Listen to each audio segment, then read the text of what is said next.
Abonnez-vous massivement sur notre chaîne Rouleau. Compresseur Télévision. Abonnez-vous massivement sur notre chaîne Rouleau. Compresseur.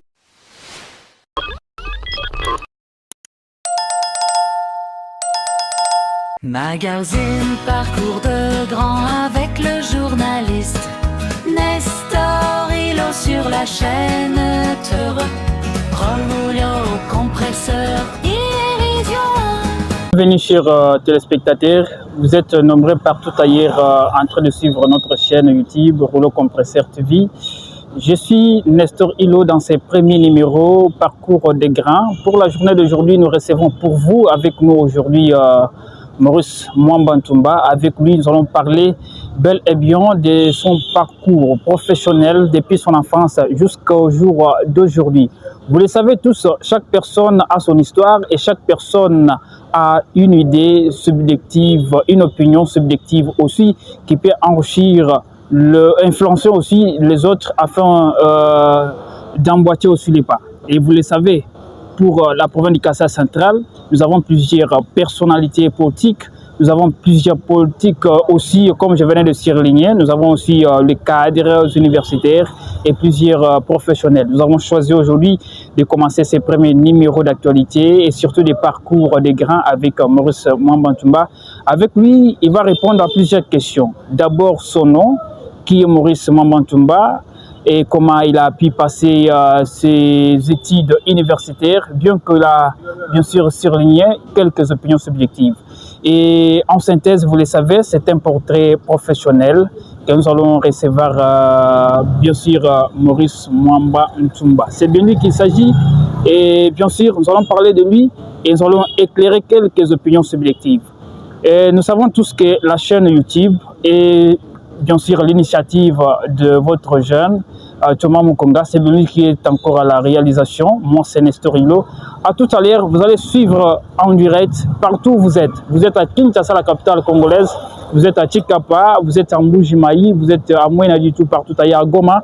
Nous rendons hommage à tous les martyrs, n'est-ce pas? C'était le 4, le 5 janvier 2026 ici que vous avez tous commémoré nos martyrs de l'indépendance. Et vous le savez tous, le 16, le 17, anticipativement, nous avons parlé de ça. Et comme vous le savez tous, nous allons parler d'un jeune leader et puis il a aussi impacté sa jeunesse. Je vous laisse le temps de suivre l'intégralité de notre discussion médiatique avec notre invité spécial. Monsieur Maurice Mwamba Ntumba, bonjour. Bonjour, monsieur. Bienvenue dans ce magazine Parcours des grands. Merci beaucoup. Voilà, nous vous avons accueilli pour la première fois dans ce magazine pour parler de vous. C'est quoi d'abord votre nomination? Qui est Mwamba Ntumba Maurice? Ouais. En fait, comme vous venez de le souligner, je me nomme monsieur Maurice Mwamba. Ouais. Fils de Ntumba Kabamba et Ntumba originaire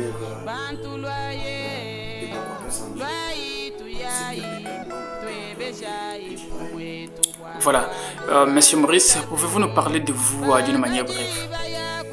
Votre parcours, comment aujourd'hui, quelles sont des infructueux, des difficultés que vous avez rencontrées et aujourd'hui vous vous trouvez au firmament pour impacter la jeunesse aujourd'hui?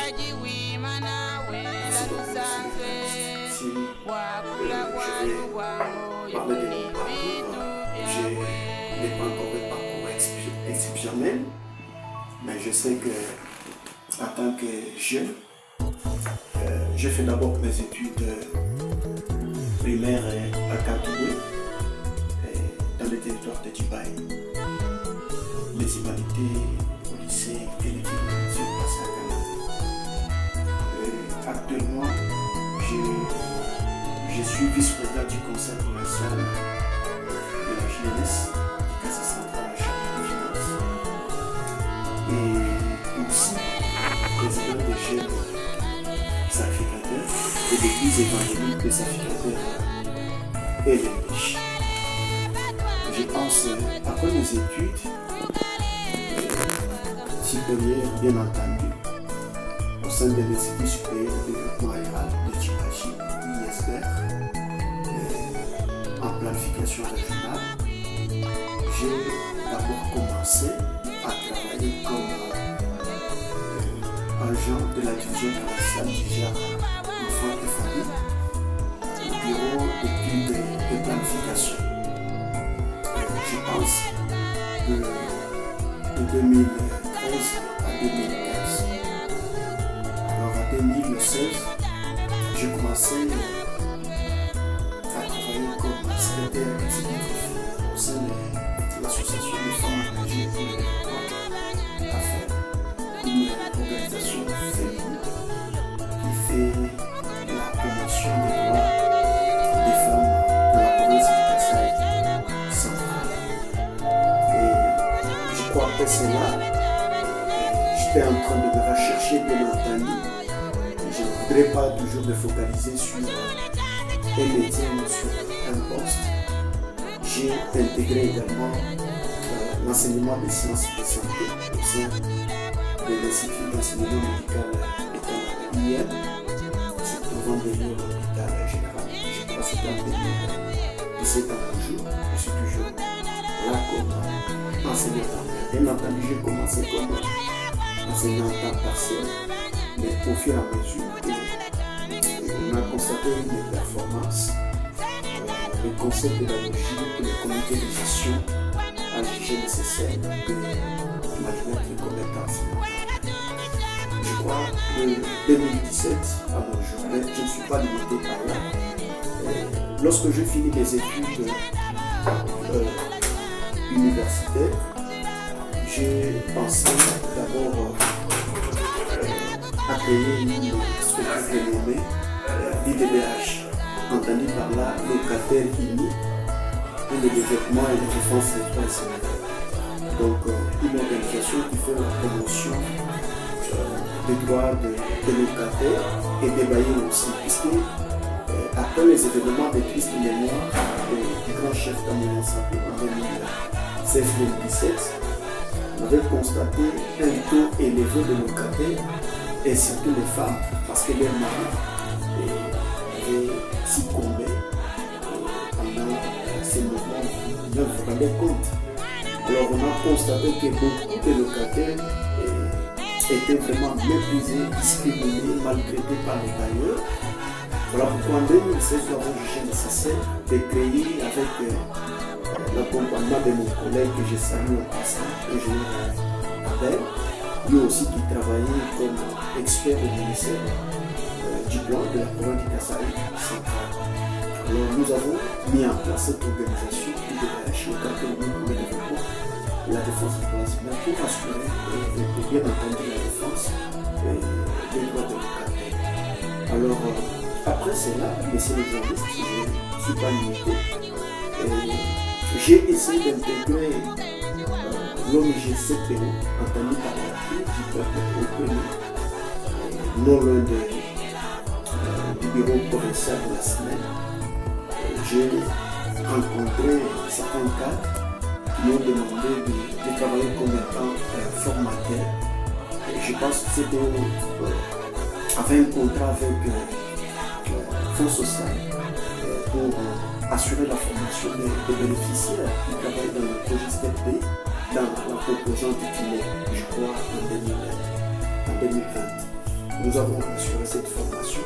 Personnellement, j'ai vu que le projet STEP était très intéressant.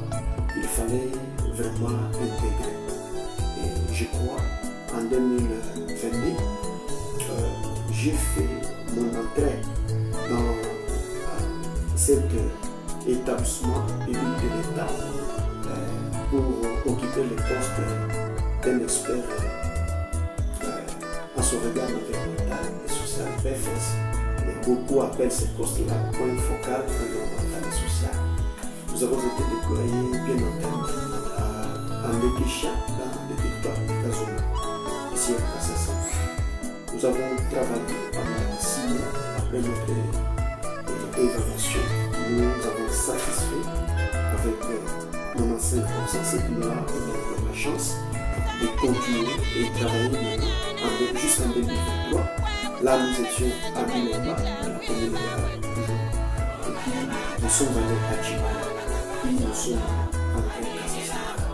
Je pense en 2023,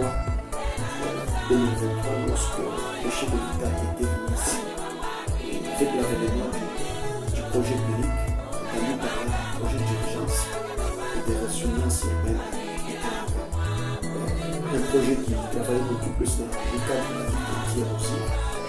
Nous avons intégré ce projet pour la première fois comme des experts et nous avons été affectés dans le chantier EK 66 à Montpellier. On a travaillé de 2023 à 2024 et j'étais toujours enseignant et je faisais d'autres activités. Et après cela, vous voyez, vous le savez comment le projet a certains soucis. Il y a quand même l'arrêt des activités lorsqu'il y a eu des changements de nombre de l'unité de gestion. Et là, nous ne sommes pas restés comme ça. Nous avons pensé nous intégrer dans d'autres métiers. Je pense, avant cela, monsieur le ministre, en 2022, je signais d'abord ma adhésion dans le parti politique. Le congrès national africain de Norvège qui était entendu par la Sénat. Ici, j'occupais le poste de sectionnaire pour le territoire digital. J'ai été retenu comme un candidat à la députation provinciale. Mais à un certain moment, lorsque les autorités hiérarchiques du parti ont constaté que j'étais vraiment performant et j'avais des atouts pour me présenter comme candidat à la députation nationale. C'est comme ça qu'on m'a fait quitter à la députation provinciale pour candidater à la députation nationale dans la circonscription électorale de Djipaï. Et après la campagne, bien entendu, nous avons été comme étant des candidats honoraires. Mais cela ne suffisait pas pour nous. Je ne suis pas resté tranquillisé. J'ai fait l'effort d'intégrer également les conseils provinciaux de la jeunesse au terme de l'Assemblée générale extraordinaire et convoquée pour l'élection de membres du bureau du conseil. Et là, ensemble avec les duos, nous avons formé une corporation qui nous a aidé à remporter la victoire avec M. Emmanuel Kabang, bien entendu, que je salue en passant, qui est aujourd'hui président provincial du conseil provincial de la jeunesse. Mais je pense que la structure qui m'a donné mandat pour représenter les jeunes aujourd'hui, c'est la jeunesse de l'arc-en-ciel. J'étais en train de vous dire qu'en dehors de tout ça, je suis sacrificateur, je suis membre. Et la jeunesse de l'arc-en-ciel, c'est le sacrificateur et le péché. On avait soutenu, on avait donné la chance de représenter au sein de cette assemblée. Nous avons été élus comme vice-président de la Chambre. Puisque nous avons été investis par arrêter le sous-transmission de nous a confirmé assez jeune. Alors, personnellement, je suis fils cadet d'une famille très très pauvre. Je pense, comme je venais de vous le dire, mon père biologique et ma mère biologique, c'était à Cancun, dans les groupements c'était notamment en tout cas, nous sommes d'une famille très pauvre, mais personnellement, je n'ai pas tenu compte de tout cela. Je me suis appliqué moi-même, puisqu'il y a eu une fois, on m'avait posé des questions de savoir comment tout ça. Après les études, après les soutiens maîtres de mes parents, et les soutiens aussi que j'ai eu de la part de la femme de mon partenaire.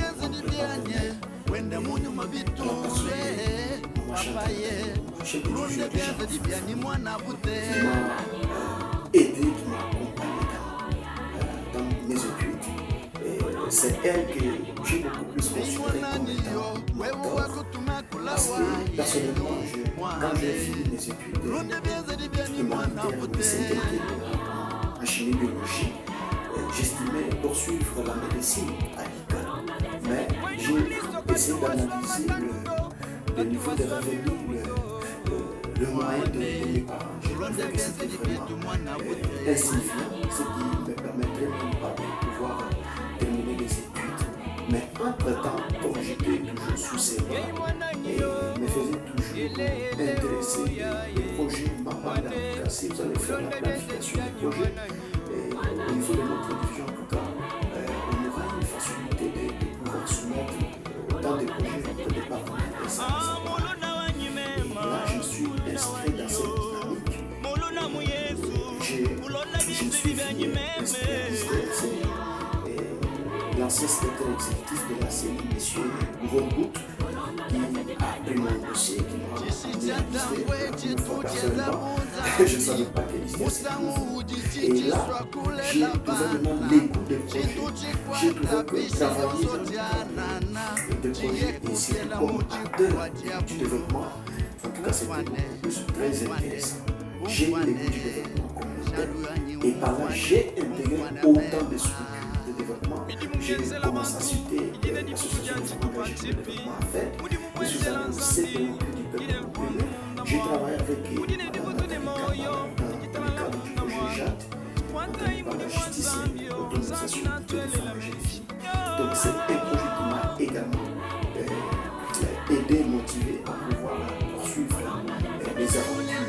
Et après cela, vous voyez, c'est jusqu'en 2016 que j'ai eu à créer ma structure. Mais bien que j'ai eu à créer cette structure, je n'ai pas eu la chance de travailler dans la structure. Mais j'ai recruté une équipe de jeunes dynamiques qui étaient en train de travailler. Pendant que moi, j'avais eu des contrats avec le Fonds social. C'est juste que quand j'ai quitté le Fonds social avec le projet STEP, j'ai intégré l'OVD qui avait eu des contrats avec l'unité de gestion du projet privé pour travailler dans le cadre de la lutte anti-érosive. Et nous, maintenant, comme experts, en souvenir l'expérience que j'ai puisée dans le projet STEP avec le Fonds social, c'est ce qui m'a amené au projet privé avec l'OVD et l'unité de gestion. Et après cela, j'ai pensé continuer toujours à me battre, à me rechercher jusqu'à intégrer un seul aujourd'hui. Mais pas comme c'était passé. Il est vrai que ces postes qui sont la société gouvernementale et de la base socio-économique, vous voyez, je suis toujours dans le cadre du développement. Donc, pour moi, mon parcours, je peux le dire, c'est la conscience personnelle, c'est mon engagement personnel. Vu que je suis ressortissant d'une famille très pauvre, je ne pouvais pas m'inscrire dans d'autres dynamiques des jeunes qui prétendent toujours voler avec les aides de d'autres parents. Et moi, j'ai pensé que comme mon père et ma mère sont pauvres, et mes frères et sœurs sont très pauvres, mais je ne peux pas rester comme ça. J'ai quitté le village pour intégrer la vie et commencer les aventures des études jusqu'à choisir maintenant le secteur de développement comme étant le secteur moteur, partant des études de développement réel que j'ai fait, et surtout en planification régionale de projet. Ouais. Et voilà, plusieurs fois, je me retrouve dans les différents projets. Voilà. Acteur.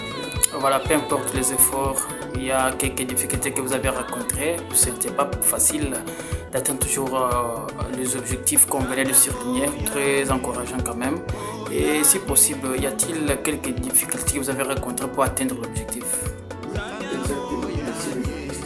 Nous avons des difficultés sur l'inévitablement jamais. Partout, je m'avais trouvé toujours isolé et stigmatisé du fait que je pensais toujours que je reviens d'une famille très pauvre. Vu que ma famille biologique n'avait pas assez de moyens me permettant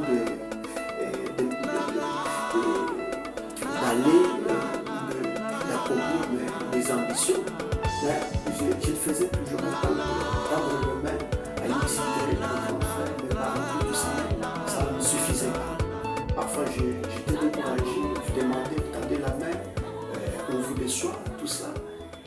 j'ai continué toujours à me battre moi-même. Voilà pourquoi plusieurs fois, j'ai parté toujours, lorsque j'ai appris l'ordinateur, j'ai parté dans des bureautiques, et peut-être travailler, je trouve, il y a des papiers, on me donne, j'ai fait la saisie, parfois c'est un papier, donc vous pouvez saisir autant de papiers, et par page par exemple, on vous dit que c'est 500 francs, mais vous allez travailler pour 200 francs. Il faut nombre de papiers, des fois vous trouvez un petit moyen vous permettant d'avoir les papiers, d'acheter les bics, parfois supporter les études. Vous voyez, quand j'ai quitté le village pour intégrer la vie, j'avais une grande difficulté puisque je ne voyais pas assez de taxis motos comme je le vois aujourd'hui. J'étais à une grande difficulté, je n'avais même pas un vélo. Il fallait, après les études, par exemple chaque samedi, quitter pendant la pause, après 10 heures, et faire les pieds jusqu'à Dibaï. Vous comprenez cette distance d'ici jusqu'à chez nous, c'est estimativement 66 km. Mais je faisais les pieds le samedi, j'étais obligé de rentrer dimanche pour poursuivre les études de lundi. Ça, c'était la première difficulté. Je faisais le pied pour aller chercher les frais scolaires, chercher les frais académiques. Je faisais toujours les pieds.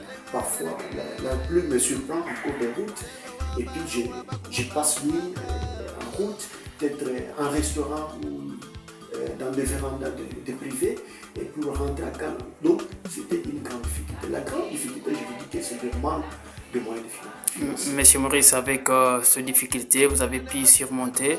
Alors, c'est très intéressant. Quel conseil, message lancez-vous à la jeunesse centre-kassaïenne et surtout vous, président, vice-président aussi du conseil provincial de la jeunesse, pour stimuler les jeunes qui se négligent aussi. Et c'est aussi qui pensent qu'il faut toujours arriver le parent, pourtant que la période de parent reste aussi éphémère. Et les jeunes comme vous aussi, comme vous avez impacté aussi. Merci beaucoup, monsieur le journaliste. C'est une question très pertinente. Je pense que la jeunesse n'est pas une période de la vie, mais c'est un état d'esprit. Je vous ai dit que ce qui m'a aidé vivement, c'est ma prise de conscience personnelle.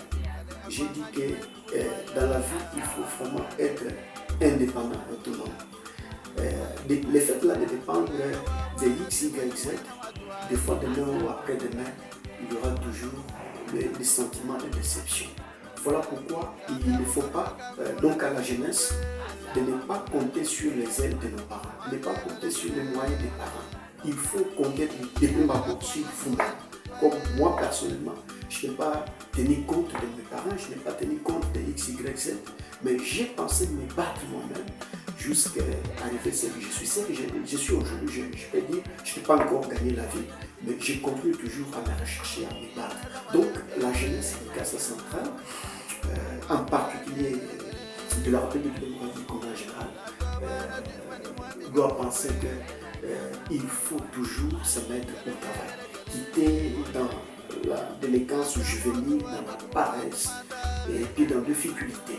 Aujourd'hui, beaucoup de jeunes se laissent dans la loisiveté, ne travaillent même pas, ils pensent toujours que non, papa, maman, grand frère, grand sœur. Mais pour ceux qui n'ont même pas leurs parents, pour ceux dont leurs parents sont déjà décédés, ils peuvent dire quoi? C'est-à-dire qu'il faut toujours se battre. Il n'y a pas de son métier, mais il y a toujours des sorties comme on a toujours dit. Donc, si vous continuez à travailler petit à petit, donc l'avenir est assuré. Parce qu'on ne connaît pas le lendemain. Mais au fur et à mesure que vous donnez, vous intéressez, vous travaillez, Dieu finira toujours par vous aider. Monsieur Maurice Mamantoumba, nous vous disons merci de répondre à toutes nos questions et de parler de votre parcours professionnel. C'est moi qui vous remercie, monsieur le journaliste. Voilà, merci beaucoup. Vous le savez, vous venez là de découvrir aujourd'hui Maurice Ntoumba est considéré comme une figure montante du leadership sociopolitique ici dans la province du Kasaï central. Son parcours jalonné, bien sûr, de persévérance, d'engagement et des modèles pour dénombrer et surtout les gens d'aujourd'hui. Et restez fidèles. Et la prochaine étape vous aura à découvrir la deuxième personnalité qui sera avec nous. Merci. Tout en remerciant tout le monde qui nous a suivis partout ailleurs et à Thomas Mukonga qui était à la réalisation. Merci. Rouleau compresseur, notre mission. Rouleau compresseur TV, la voix du peuple éveillé au Kasaï central.